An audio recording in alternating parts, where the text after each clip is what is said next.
When the 2026 World Cup officially kicks off in 3 North American countries, especially in the United States, considered the world's leading economic and sporting powerhouse, the U.S. national team will once again face a question that has debated the football world for decades.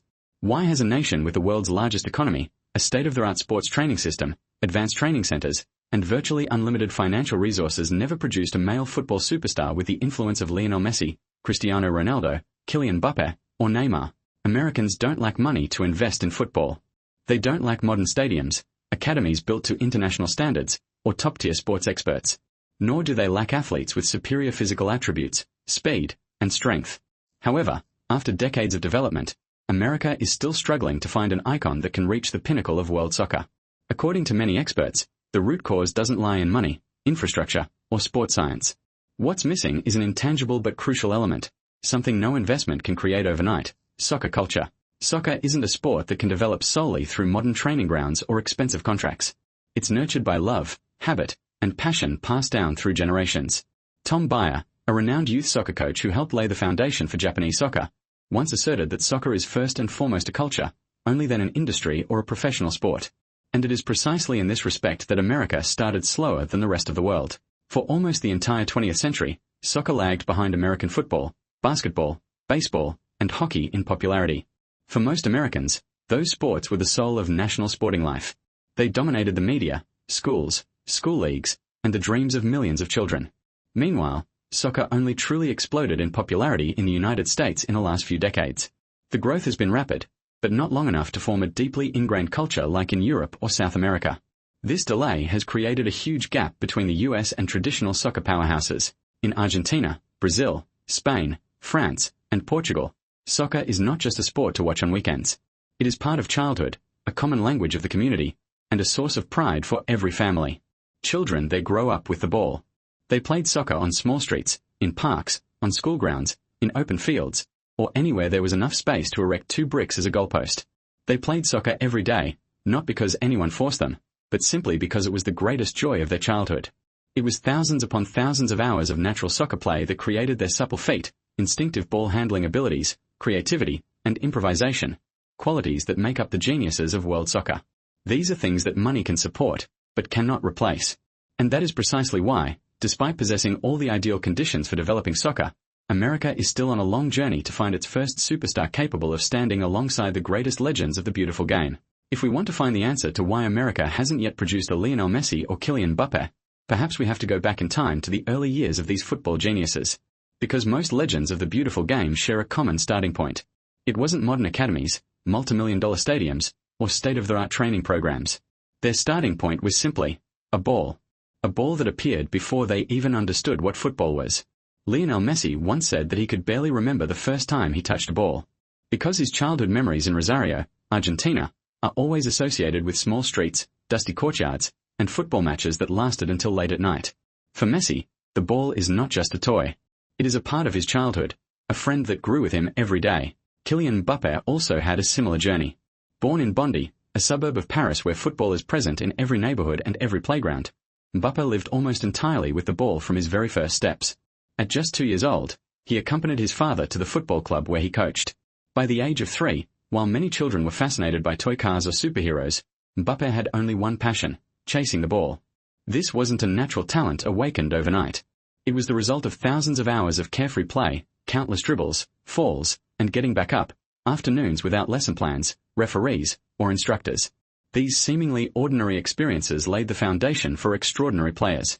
Scientists studying the development of athletic talent agree that the early years are the golden period for developing a sense of the ball. The earlier and more frequently a child is exposed to the ball, the better their brain remembers the subtle movements of their feet, their balance, their ability to handle the ball in tight spaces, and their reflexes under pressure. In other words, technique isn't just learned. It's accumulated through thousands of hours of natural play. And this is the gap that American soccer is still struggling to fill. In America, many children only truly get acquainted with soccer when their parents enroll them in a community soccer team at age 5 or 6.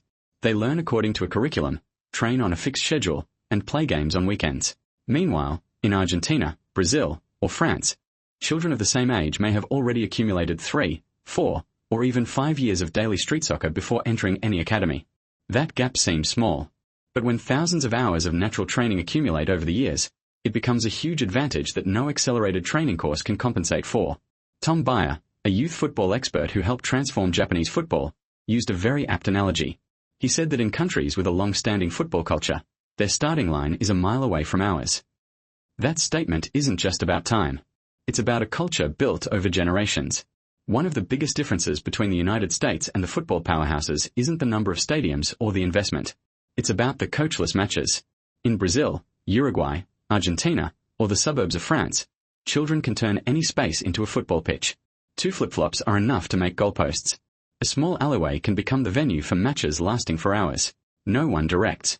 No one forces the children to pass the ball according to a set plan. No one blows the whistle when mistakes are made. They find their own way to overcome opponents, learning to dribble, pass, shield, handle pressure, and make split-second decisions. This is the environment that has produced the players with the exquisite technique and creativity we admire on the field. Many experts believe that no training program can replace such street football games. Because there, children don't play to complete homework. They play for passion. And that joy is the greatest teacher. Christian Pulisic, the brightest star of American football for over a decade, also admitted that his hometown of Hershey was just an ordinary American town where football was never the most popular sport. Therefore, Pulisic's path to the top was also very special. He was fortunate to be born into a family where both parents were football players, and to have lived in England as a child, which exposed him to a more developed football environment. But this also reveals a thought-provoking reality. Pulisic succeeded because he had advantages that very few other American players possessed. If sports culture is the root of the problem, then the youth training system is the link that directly determines the future of American soccer. Many still believe that simply investing a lot of money will create generations of stars. But reality shows that money is only part of the equation. More importantly, it's about how talent is discovered, nurtured, and guided on the right path. Matt Crocker, former director of sports for the U.S. Soccer Federation, frankly admitted that almost everyone involved in soccer in the country understands one truth. The current training system has too many shortcomings and needs reform. Over the past 2 decades, MLS academies have poured hundreds of millions of dollars into youth training. Facilities are more modern, coaching staff are more professional, and the quality of training has improved significantly. However, these academies are only a very small part of the overall picture. The rest of the youth soccer system is still considered fragmented, lacking cohesion, and not effective enough to produce generations of world-class players. One of the biggest obstacles is the pay-to-play model. To play in quality leagues or join prestigious academies, many families have to spend exorbitant amounts of money. This means that not every talented child has the opportunity to develop. Many promising players are forced to give up their dreams simply because their parents cannot afford to continue investing in them. This is a regrettable paradox. Soccer is supposed to be a sport for all social classes, but in the US, opportunities sometimes depend more on economic conditions than on the player's ability. Furthermore, the US youth training system is fragmented by numerous different leagues, federations, and organizations. Each unit operates in its own way, with its own goals, causing the entire system to lack a unified direction. Clubs compete not only on the pitch but also to recruit promising young players. They constantly organize expensive tournaments, expand their scouting networks, and in many cases, commercial interests are prioritized over player development. What's missing isn't talent. What's missing is a system smart enough, unified enough, and effective enough to take those talents from their childhood pitches to the pinnacle of world football. However, the picture of American football isn't all grey. Behind the limitations, there are many positive signs, showing that this sport is moving in the right direction. In just a few decades, American football has undergone a dramatic transformation. From a sport once considered inferior to American football, basketball, or baseball, it has now become the choice of millions of children across the country. Every weekend, the pitches are filled with boys and girls passionately chasing the ball, and MLS stadiums are increasingly packed with spectators. These images show that football is no longer an outsider sport, but is gradually becoming a part of American life. That success didn't come by chance. The 1994 World Cup opened the first door for soccer to reach the American public. The creation of MLS gave the sport a professional league capable of long-term development. And with the explosion of the internet and media platforms, American fans had the opportunity to watch all the top European leagues from the comfort of their homes. The gap between America and the world of soccer narrowed more than ever before. More importantly, a whole new generation of parents was growing up. They were people who grew up with the Premier League, La Liga, the Champions League, or the World Cup. They understood the beauty of soccer, the value it brought, and were ready to introduce their children to the sport from an early age. What previous generations of parents never had, was now becoming commonplace. That is the fundamental change. Because a strong soccer system isn't built solely on modern academies or massive investments, but also nurtured by a love of soccer within each family and in every child. America may never become a nation where soccer reigns supreme like in Argentina or Brazil, where children play soccer on every street and it's almost an integral part of their national identity. But that doesn't mean they can't become a world soccer powerhouse. As more children gain access to better training environments, more opportunities to play, and a more soccer-loving culture, the number of world-class players will undoubtedly increase over time. In fact, what America has never lacked is talent. With a large population, a strong economy, and a world-class sports system, they possess all the elements to create outstanding athletes. What's missing is the environment that once produced Lionel Messi or Cristiano Ronaldo, an environment where football is a community passion, where talent is discovered early, honed over many years, and guided by a unified, effective training system. Perhaps one day, America will also possess a superstar capable of competing for the Ballon d'Or, capable of becoming an icon of world football. But until now, that dream remains an unfinished journey. And that is the interesting paradox of the most powerful sporting nation on the planet, conquering almost every sporting arena, yet patiently waiting for its first male football star to stand at the pinnacle of world football.